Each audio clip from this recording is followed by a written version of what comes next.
Hey guys, welcome to our channel Savitri Institute. आज हम लोग लाइफ साइंस का दूसरा सेशन करने वाले हैं, जिसमें हम लोग ने जहाँ तक छोड़ा था उसके आगे हम लोग अब करने वाले हैं। ठीक है, सो लेट्स कंटिन्यू। फोटोट्रॉपिक गति पे हम लोग ने लास्ट छोड़ा था, तो आज हम लोग यहीं से स्टार्ट करते हैं। फोटोट्रॉपिक गति या फोटोट्रॉपिज्म का प्रदर्शन ये कैसे किया जा सकता है। सिंपली इसमें कुछ बताया गया है। जैसे यहाँ पे बताया गया है, एक बंद बक्से के अंदर गमले में लगा पौधा रखा जाता है। बक्सा चारों ओर से बंद रहता है, परंतु इसके एक पार्श्व में एक छिद्र प्रकाश आने के लिए छोड़ दिया जाता है। कुछ दिन पश्चात पौधे के तने का अग्रस्त भाग प्रकाश की ओर मुड़ जाता है। इससे सिद्ध होता है कि पौधे का तना प्रकाश की ओर गति करता है, अर्थात फोटोट्रॉपिक गति कहलाता है। सिंपली बता रहा है कि अगर कोई पौधा को अगर हम किसी बंद कमरे में रख देते हैं, तो जिस तरफ से उसको प्रकाश मिलता है उसी ओर वह अपना उस पौधे का तना उसी ओर मुड़ जाता है। इससे यह हमें पता चलता है कि यह फोटोट्रॉपिक गति हो रहा है। पौधे में प्रकाश अनुवर्तनी गति ऑक्सीन हार्मोन द्वारा होता है। यह गति किसके द्वारा होता है? यह पौधों में हार्मोन्स के कमी द्वारा होता है, हार्मोन्स के द्वारा होता है। तना के जिस भाग में प्रकाश अधिक पड़ता है उसे दूरवर्ती भाग में ऑक्सीजन का स्राव अधिक होता है। क्या कह रहा है? पौधा जहाँ से मुड़ता है प्रकाश की ओर, उस जगह में प्रकाश पड़ने के कारण वहाँ पे हार्मोन्स का अधिक स्राव होता है। हार्मोन्स का अधिक स्राव होने के कारण पौधा का जो तना भाग है वह प्रकाश की ओर मुड़ जाता है। अब आता है जियोट्रॉपिक गति। ऐसी ट्रॉपिक गति जो पृथ्वी के गुरुत्वाकर्षण उद्दीपन के कारण होती है उसे जियोट्रॉपिक गति कहते हैं। ठीक है, ये तीन प्रकार के होते हैं, पॉजिटिव, नेगेटिव और डायजियोट्रॉपिक। ठीक है, अब आते हैं ये पॉजिटिव जियोट्रॉपिक क्या होता है। पौधे का अंग पृथ्वी की गुरुत्वाकर्षण शक्ति की दिशा में गति करता है, तब इसे पॉजिटिव जियोट्रॉपिक गति कहते हैं। जैसे जड़ का जमीन की ओर बढ़ना। क्या कह रहा है? मान लो किसी आंधी तूफान में अगर कोई पेड़ गिर जाता है, तो देखना जब उसका आधा जड़ अगर ऊपर निकल आता है मिट्टी से ऊपर, तो धीरे धीरे उस पेड़ का ना वो जड़ धीरे धीरे जमीन की ओर चला जाता है। तो ये होता है पॉजिटिव जियोट्रॉपिक गति। अब नेगेटिव क्या होता है? वो उसी पेड़ का अगर तना वाला भाग अगर ऊपर की ओर जाता है तो वो होता है नेगेटिव जियोट्रॉपिक गति। और यहाँ पे डायट्रॉपिक गति किसे कहते हैं? पौधे का वह अंग जो 90 डिग्री का कोण बनाता है, यानी कि पौधे का ये भाग और जहाँ से वो जड़ जाता है नीचे की ओर, ये पार्ट होता है डायोजियोट्रॉपिक गति। ठीक है, जैसे यहाँ पे कुछ एग्जांपल्स दिए हुए हैं। जैसे तने का जमीन से ऊपर की ओर उड़ना, क्या होता है? ये नेगेटिव जियोट्रॉपिक गति। और द्वितीयक या तृतीयक, सेकेंडरी या टेट्री जड़ों की गति। यहाँ पे नोट, राइजोफोरा की श्वसन जड़ें में नेगेटिव जियोट्रॉपिक मूवमेंट होती है। आते तीसरा पार्ट, हाइड्रोट्रॉपिक गति क्या है? ऐसी ट्रॉपिक गति जो जल या आर्द्रता उद्दीपन के कारण हाइड्रोट्रॉपिक गति कहलाती है। यह दो प्रकार की होती है। क्या कह रहा है? ऐसी ट्रॉपिक गति जो जल या आर्द्रता के उद्दीपन के कारण होता है उसे हम लोग हाइड्रोट्रॉपिक गति कहते हैं। ये मुख्य दो प्रकार के होते हैं, पॉजिटिव और नेगेटिव। तो पॉजिटिव क्या होता है? जो पौधे का अंग जल की दिशा की ओर गति करता है उसे पॉजिटिव कहते हैं, और जो जल से दूर भागता है उसे हम लोग नेगेटिव हाइड्रोट्रॉपिक गति कहते हैं। सिंपली जैसे तने की गति जो जल से दूर भागती है उसे हम लोग नेगेटिव कहेंगे, और जो जमीन के जो जल से मिलती है और जो जल से आकर्षित होती है उसे हम लोग कहते हैं पॉजिटिव हाइड्रोट्रॉपिक गति। उद्दीपन की तीव्रता एवं पौधे की बनावट से प्रेरित वक्रण गति या नैस्टिक गति। मैंने आपको फर्स्ट क्लास में बताया था कि नैस्टिक गति के बारे में, आपको याद होगा। पौधे में निम्नलिखित प्रकार की नैस्टिक गति पाई जाती है। जैसे पहला है फोटोनैस्टिक गति। सर, ये फोटोनैस्टिक गति क्या होता है? जो प्रकाश के उद्दीपन के कारण होता है, जो प्रकाश के उद्दीपन के कारण होता है उसे हम लोग फोटोनैस्टिक गति कहते हैं। जैसे सूर्योदय होने पर कमल का खिलना, सूरजमुखी कमल की ओर ठीक पूर्व से पश्चिम की ओर जाके अस्त होना, रात रानी जो रात के समय खिलना और सुबह होते ही सिकुड़ जाना, ये होता है फोटोनेस्टिक गति। एक उसके बाद आता है थर्मोनेस्टिक गति। क्या होता है? एक ऐसी नेस्टिक गति जो ऊष्मा उद्दीपन के कारण होती है। थर्मोनेस्टिक गति कहलाती है। क्या कह रहा है? ऐसी नैस्टिक गति जो गर्मी से होता है, उष्मा मतलब क्या? जो गर्मी से होता है। जैसे केसर और ट्यूलिप के फूल उष्मा की तीव्रता से खिलते हैं और कमी से बंद हो जाते हैं। क्या कह रहा है? जो ट्यूलिप का जो फूल होता है ना, वो गर्मी के कारण खिलता है और गर्मी जैसे धीरे धीरे कमता है तो उसका वो फूल धीरे धीरे सिकुड़ जाता है। ठीक है। अब आता है सिस्मोनेस्टिक गति। ऐसी नेस्टिक गति जो स्पर्श या संपर्क उद्दीपन के कारण होता है उसे सिस्मोनेस्टिक गति कहते हैं। जैसे छुई मुई के पत्रों का छूते ही सिकुड़ जाना। जैसे हम लोग जो जानते हैं लज्जापति का पेड़ जिसको कहते हैं, जैसे छूते हैं तो वो पेड़ खुद को ऐसे करके सिकुड़ लेता है। ठीक है। तो उसको कहते हैं हम लोग सिस्मोनेस्टिक गति के कारण ये होता है। अब आते हैं उसी में, इस पौधे में पत्ती के नीचे उपस्थित वृंत थोड़ा सा फूला होता है जिसे पल्लीनवस कहते हैं। इसमें पतली भीति वाली केशिकाएं बिखरी होती है। जब पत्तियों को छुआ जाता है तब पुलविनस के ऊपर और नीचे की कोशिकाएं से कुछ पानी निकल जाता है जिससे उसकी स्फीति कुछ कम हो जाती है। इसके फलस्वरूप पत्तियां कम स्फीति वाली दिशा में मुड़ जाती हैं। जैसा मैंने आपको बताया कि छूते हुआ अपना रिएक्शन दिखाती हैं। ठीक है। तो इसको हम लोग क्या कहते हैं? सिस्मोनेस्टिक गति। ठीक है, सिस्मोनेस्टिक गति। अब आते हैं निक्टेनिस्टिक गति। क्या होता है? ऐसी नेस्टिक गति जो ताप और प्रकाश दोनों की तीव्रता के कारण होते हैं। ताप और प्रकाश मतलब उष्मा और प्रकाश के कारण। ठीक है। उसके उद्दीपन के कारण होती है, उसे हम लोग निक्टेनिस्टिक गति कहते हैं। जैसे तिप्तियां के पत्रों का ताप बढ़ने से खुलना एवं कम होने के बाद बढ़ना। अब आते हैं कीमोनेस्टिक गति। ऐसी नेस्टिक गति जो रासायनिक पदार्थ के उद्दीपनों के कारण होती है उसे हम लोग कीमोनेस्टिक गति कहते हैं। जैसे कलश पादप के ढक्कन की गति। ओके, नेक्स्ट आते हैं पौधे में गति की आवश्यकता या उद्देश्य। पौधे में निम्नलिखित उद्देश्य की प्राप्ति के लिए गति करते हैं। जैसे शरीर की सामान्य वृद्धि के लिए गति करना, समुचित मात्रा में वायु, तापमान और एवं सूर्य का प्रकाश प्राप्त करने के लिए,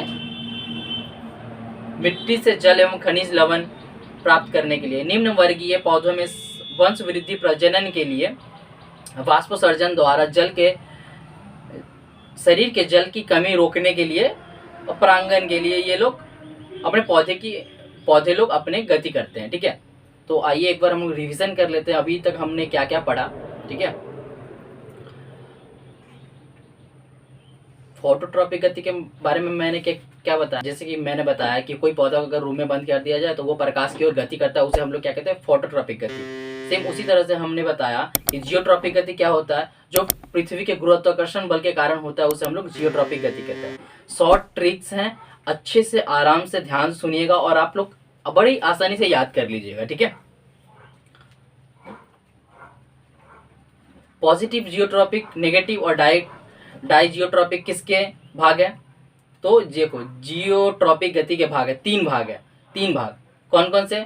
पॉजिटिव, नेगेटिव और डायोजियोट्रॉपिक। ठीक है। ये तीनों एक दूसरे से रिलेटेड है। पॉजिटिव में क्या होता है? जड़ जो है जमीन की ओर गति करते हैं।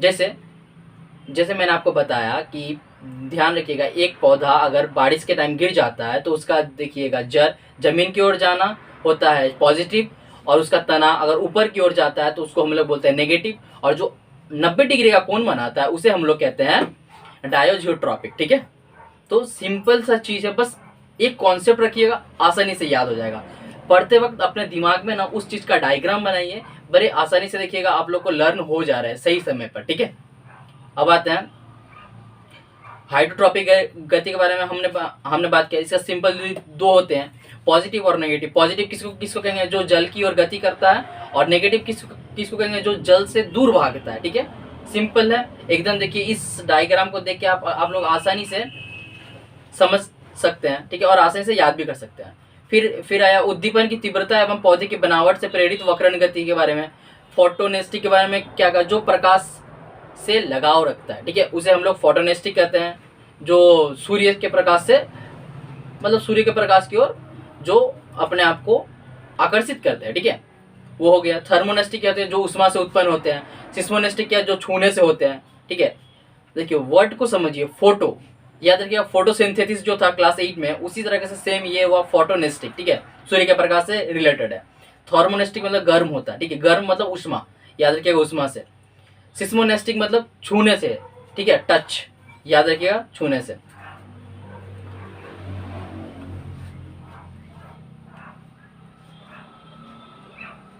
निक्नेस्टिक गति के बारे में हमने बात किया, क्या होता है ये दोनों ताप और प्रकाश के कारण जो होता है उसको हम लोग निक्नेस्टिक गति कहते हैं, ठीक है।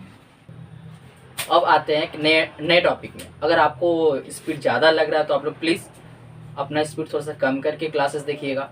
वो साइड में 3 जो बटन दिख रहा होगा ऊपर में राइट साइड में, वहाँ से आप लोग अपना स्पीड कम या ज़्यादा कर सकते हैं, ठीक है। आइए नेक्स्ट टॉपिक पे चलते हैं। ट्रैक्टिक, ट्रॉपिक एवं नेस्टिक गति में तुलना या अंतर, ठीक है। तो ट्रैक्टिक गति क्या होता है, ट्रॉपिक गति और नेस्टिक गति। सबसे पहले ये प्रचलन करते हैं। दूसरा ट्रॉपिक गति क्या करते हैं, ये भी प्रेरित वक्रण गति करते हैं और ये भी प्रेरित वक्रण गति करते हैं, ठीक है। ये और ये दोनों सेम है और ये क्या है, सिर्फ प्रचलन। देखिए एक अगर याद कीजिएगा ना तो दूसरा ऑटोमेटिक बन जाएगा, ठीक है। अगर मान लीजिए टैक्टिक गति और ट्रॉपिक गति में अगर अंतर आता है तो यही याद कीजिए, इसका दिखेगा सेम टू सेम, लगभग मिलता जुलता मिल जाएगा आपको। तो आते हैं 2 नंबर पे। निम्न वर्गीय पौधों में ट्रैक्टिक गति होती है और ट्रॉपिक गति या उच्च वर्गीय पौधों में ट्रॉपिक गति होती है। नेस्टिक गति किस में होती है, ये भी उच्च वर्गीय पौधों में होती है। टैक्टिक गति क्या होता है, इसमें पौधों स्थान परिवर्तन करता है, इसमें पौधा क्या करता है, स्थान परिवर्तन करता है। ट्रॉपिक गति में क्या होता है, पौधा अपना स्थान परिवर्तन बिल्कुल भी नहीं करते हैं। और सेम टू सेम ये नेस्टिक गति है। देखिए ट्रॉपिक गति और नेस्टिक गति पूरा का पूरा एकदम सेम है, ठीक है। सिर्फ कहीं एक जगह ना थोड़ा सा अदल बदल हुआ, ठीक है, उसको आप लोग ध्यान रखिएगा। आते हैं चौथे नंबर पे। यह उद्दीपन की दिशा एवं तीव्रता पर निर्भर करती है। यह उद्दीपन की दिशा और तीव्रता, यानी उद्दीपन की दिशा एवं तीव्रता पर निर्भर करती है, जबकि ट्रॉपिक गति सिर्फ उद्दीपन की दिशा पर ही निर्भर करती है। और नेस्टिक गति क्या है, उद्दीपन की तीव्रता पर गति करती है, ठीक है। टैक्टिक गति, इस गति की दिशा पर अंगों की बनावट का कोई प्रभाव नहीं पड़ता है। टैक्टिक गति की दिशा पर अंगों का बनावट का कोई प्रभाव नहीं पड़ता, जबकि ट्रॉपिक गति पर भी वही सेम है, अंगों का प्रभाव नहीं पड़ता। और नेस्टिक गति में सिर्फ बदलाव है कि इसमें अंगों का बनावट का प्रभाव पड़ता है, ठीक है। थोड़ा जगह थोड़ा पॉइंट पे चेंजेस है, ठीक है, आप लोग उसको बड़े ध्यान से कीजिएगा। अगर एक बार अगर किसी एक का अगर याद कर लीजिएगा, देखिएगा अपने आप दोनों को दोनों याद हो गए, ठीक है। टैक्टिक गति फिर से आइए एक बार और दोहरा लेते, क्या क्या टैक्टिक गति, प्रेरित प्रचलन, ट्रॉपिक प्रेरित वक्रण और नेस्टिक प्रेरित वक्रण, ठीक है। टैक्टिक निम्न वर्गीय पौधे, ट्रॉपिक उच्च वर्गीय, नेस्टिक उच्च वर्गीय। फिर आते हैं टैक्टिक स्थान परिवर्तन करता है, ट्रॉपिक नहीं करता है, नेस्टिक नहीं करता है, ठीक है। टैक्टिक उद्दीपन दिशा एवं तीव्रता पर निर्भर करता है, ट्रॉपिक क्या करता है, सिर्फ दिशा पर निर्भर करता है, और नेस्टिक तीव्रता पर निर्भर करता है। टैक्टिक क्या करता है, इस दिशा में अंगों की बनावट का कोई प्रभाव नहीं पड़ता। सेम टू सेम है ट्रॉपिक गति, जिसपे भी अंगों का प्रभाव बिल्कुल भी नहीं बदलता, और नेस्टिक में बदलाव होता है, ठीक है। सो यहाँ तक होता है हमारा ये वाला खत्म, ठीक है। अब आगे बढ़ते हुए चलते हैं। पौधों में प्रतिचार एवं रासायनिक सामंजस्य, हार्मोन्स क्या होता है, रिस्पॉन्स एवं केमिकल कोऑर्डिनेशन इन प्लांट, जिसको हम लोग क्या कहते हैं, हार्मोन्स। सब हार्मोन्स का खेला है, वही पौधों में भी बताया जा रहा है, ठीक है। पौधे के शरीर के विभिन्न भाग, विभिन्न प्रकार की जैव रासायनिक क्रियाएं होती है। इन जैव रासायनिक क्रियाओं के नियंत्रण, नियमन, सामंजस्य की आवश्यकता होती है। उद्दीपनों के प्रति संवेदनशीलता एवं प्रतिचार आवश्यकता होती है। पौधों में इन सभी शारीरिक एवं जैविक रासायनिक क्रिया बीच सामंजस्य, नियंत्रण, नियमन एवं नियंत्रण किस प्रकार होता है। पौधों ये बता रहा है किस प्रकार होता है, तो सब चीज किसके द्वारा होता है, सब चीज हार्मोन्स के द्वारा होते हैं, ठीक है। याद रखिएगा, सब चीज हार्मोन्स के द्वारा होते हैं। पौधे की वृद्धि, फूल का खिलना, कली का उत्पन्न करना, बीजों का अंकुरण होना, ट्रॉपिक गति आदि जितने कुछ है ना, सब कुछ सिर्फ सारे के सारे हार्मोन्स के द्वारा होते हैं, ठीक है। हार्मोन शब्द ग्रीक भाषा से लिया गया था, किससे, हार्मो से, ठीक है, याद रखिएगा हार्मो से, जिसका अर्थ होता है जागृत करना या उत्तेजित करना, ठीक है, जागृत करना या उत्तेजित करना, याद रखिएगा। सर्वप्रथम बेलिस एवं स्टार्लिंग ने सन 1904 में सजीव के शरीर में एंजाइम्स की तरह जैव रासायनिक क्रियाओं को उत्तेजित करने वाले प्रोटीन जातीय का पता लगाया। इसका नाम हार्मोन रखा गया।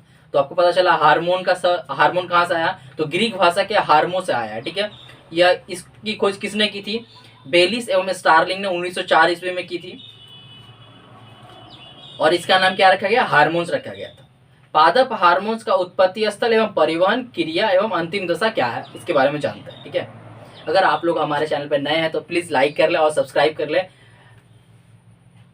अब आते हैं, देखिए लाइक कीजिएगा, सब्सक्राइब कीजिएगा, तो हम लोग को भी मोटिवेशन मिलेगा और हम लोग आपके लिए और अच्छी नई वीडियो लाएंगे, ठीक है। और आप लोग किसी और टॉपिक्स पे, अगर सेपरेट टॉपिक्स पे अगर वीडियोस चाहिए तो प्लीज़ कमेंट कीजिए, या फिर हमारे व्हाट्सएप चैनल या फिर टेलीग्राम चैनल पे आप हमें बता सकते हैं, ठीक है। अगर कहीं पे आपको दिक्कत होती है तो प्लीज़ हमें बताएं, ठीक है। अगर कहीं हम लोग से कुछ मिस्टेक हो जाती है तो प्लीज़ उसको भी इग्नोर ना करें, हमें कमेंट करके बताएं या फिर हमें पर्सनली बता सकते हैं, ठीक है। धन्यवाद। आगे चलते हैं। देखिए बीच बीच में हम तो ऐसे बोलते रहेंगे, ठीक है। आप लोग हम लोग का मोटिवेशन बढ़ाइए, तब ना हम लोग को अच्छा लगेगा। चलिए आते हैं आगे। पादप हार्मोन्स का उत्पत्ति स्थल एवं परिवहन क्रिया एवं अंतिम दशा। पौधों में हार्मोन्स की उत्पत्ति विभाज्योतक का प्रवाही ऊतक द्वारा विशेष रूप से तना जड़ के अग्रभाग की कोशिकाओं में होता है। कहाँ होता है हार्मोन्स की उत्पत्ति, कहाँ होता है, परिभाजी ऊतक में, ठीक है, द्वारा विशेष रूप से तना एवं जड़ के अग्रभाग में होता है, ठीक है। मेरे संग रिपीट कीजिए, हार्मोन्स की उत्पत्ति कहाँ होती है, प्रतिभाज्य ऊतक द्वारा विशेष रूप से तना एवं जड़ के अग्र भाग में कोशिकाओं में होता है, ठीक है।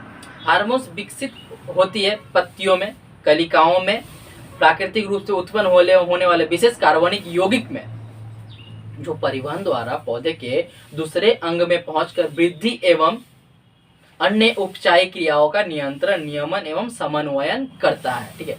पौधों में स्रावित हार्मोन विसरण विधि द्वारा जल के साथ संपूर्ण शरीर में कोशिकाओं द्वारा पहुंचाया जाता है या फिर कोशिकाओं में पहुंचाया जाता है। इसका परिवहन फ्लोएम ऊतक द्वारा किया जाता है, ठीक है।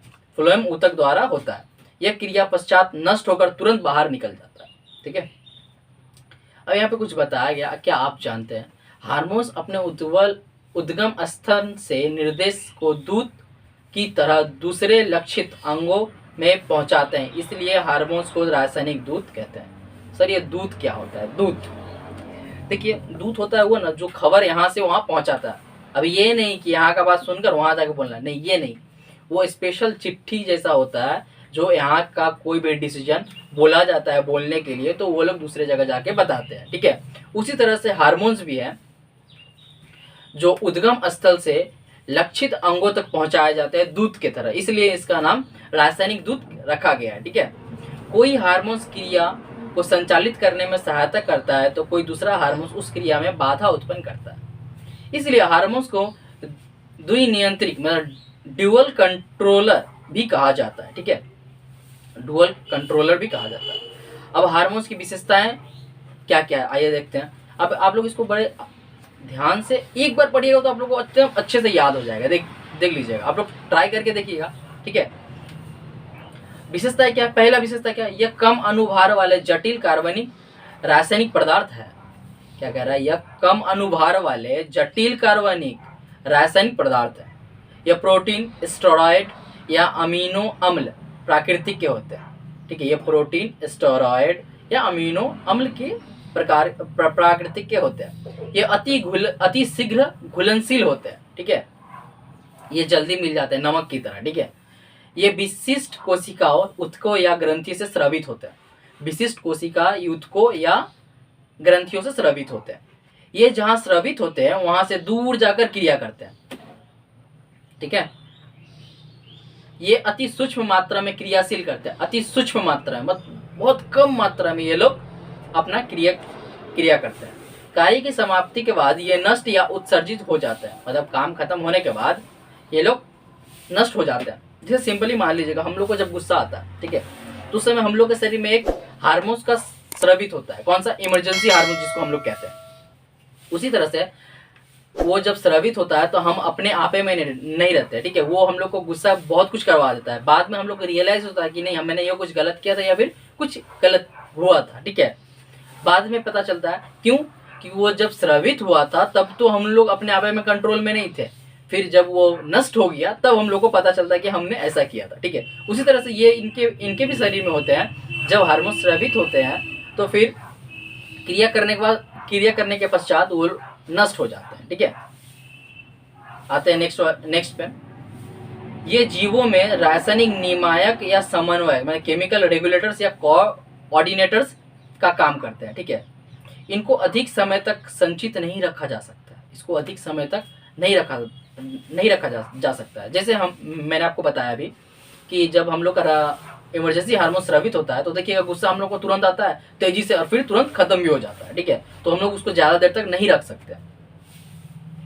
इनकी कमी या अधिकता से जीवों में हानि होती है। इसकी कमी से जीवों में हानि होती है। सिंपली अगर मान लीजिए हम लोग में अगर हार्मोन्स कम हो जाते हैं तो फिर क्या होता है कि कोई ज़्यादा लंबा नहीं हो पाता है, या फिर कोई ज़्यादा लंबा हो गया तो उसमें हार्मोन्स का मात्रा ज़्यादा है, या फिर कोई मतलब जिसका हाइट बहुत कम है तो यानी कि उसमें हार्मोन्स का कुछ गड़बड़ी हो गया है, ठीक है। सिंपली जितना खेल होता है ना, सब हार्मोन्स का खेल होता है, ठीक है। हमारे शरीर में जितने भी कुछ क्रियाएं होती है सब हार्मोन्स के कारण होते हैं। पादप हार्मोन्स के प्रकार कौन कौन सा है? देखिए, साथ साथ हम पेड़ पौधे के साथ साथ ना हम जीवों वाले भी एग्जाम्पल बता रहे हैं, ठीक है। सो ध्यान रखिएगा, ठीक है, चीज़ों को। यहाँ से आप लोग को सुन के ज़्यादा चीज़ याद होंगे। अब आते हैं पादप हार्मोन्स कितने प्रकार के होते हैं? ये 3 प्रकार के होते हैं। कौन कौन? ऑक्सिन, जिबरेलिन और काइनिन। ये चीज़ आप पिछले क्लास में भी सुने होंगे ना, याद नहीं होगा कोई बात नहीं, यहाँ फिर से तो पढ़ना ही है। तो आइए ऑक्सिन के बारे में पढ़ते हैं। ऑक्सिन क्या होता है? ऑक्सिन का निर्माण पादप हार्मोन कितने प्रकार के होते हैं? 3 प्रकार। कौन कौन से? ऑक्सिन, जिबरेलिन और काइनिन, ठीक है। ऑक्सिन, जिबरेलिन और काइनिन। ऑक्सिन, जिबरेलिन और काइनिन 3 होते हैं पादप हार्मोन्स। कौन कौन से? ऑक्सिन, जिबरेलिन और काइनिन। याद रहेगा, ठीक है। चलिए आगे बढ़ते हैं। ऑक्सिन का निर्माण कार्बन, हाइड्रोजन, ऑक्सीजन तथा नाइट्रोजन से मिलकर होता है। इसका रासायनिक सूत्र है C10H9O2N, ठीक है। ये याद रख लीजिएगा। आपसे एमसीक्यू में पूछेगा कि ऑक्सीजन का रासायनिक सूत्र क्या है, तो आपको अगर याद रहेगा तो आपका फ्री में 1 मार्क्स मिल जाएगा। फ्री मतलब क्या? जस्ट आपको अगर माइंड में अगर सेट रहा तो फिर अच्छे से आसानी से 1 मार्क्स मिल जाएगा बिना ज़्यादा मेहनत किए, ठीक है। इधर उधर देखने का जरूरत नहीं पड़ेगा, आगे पीछे वाले से मदद नहीं लेना पड़ेगा, ठीक है। तो इसके यह भी ग्रीक भाषा से लिया गया है। कहाँ से?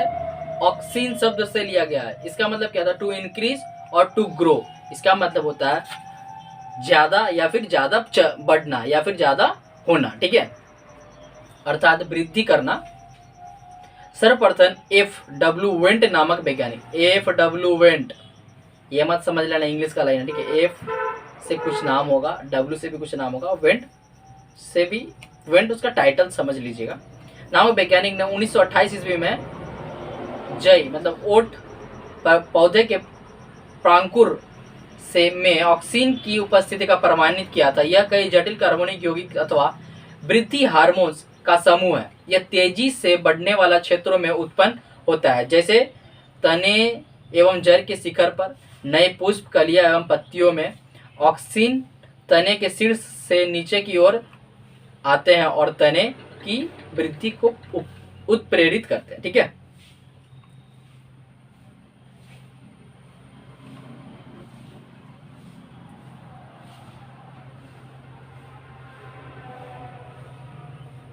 ठीक है, यहाँ पे थोड़ा सा पेज खराब हो गया, ठीक है। तो ये वाला पेज के लिए हम ना आप लोग के लिए दूसरे सेशन में करते हैं रिकॉर्ड, ठीक है। अगर आप लोग को यहाँ तक वीडियो अगर अच्छा लगा है तो प्लीज़ आप लाइक करें, सब्सक्राइब करें और अपने दोस्तों के साथ जरूर शेयर कीजिएगा। अगर आपको कहीं भी कुछ डाउट होता है तो प्लीज़ आप हमें बताएं, ठीक है। कहीं हम लोग से कुछ गलती अगर हो गया तो प्लीज़ आप वो भी हम लोग को बताएं हमारे चैनल पे या फिर व्हाट्सअप करके, ठीक है। आपको लिंक डिस्क्रिप्शन बॉक्स में मिल जाएगा। अगर आप लोग इस क्लास के अगर पहला क्लास नहीं किए हैं तो मैं उसका भी लिंक दे दूंगा, पहले आप वो कर लीजिएगा फिर ये क्लास कीजिएगा, ठीक है। तो धन्यवाद।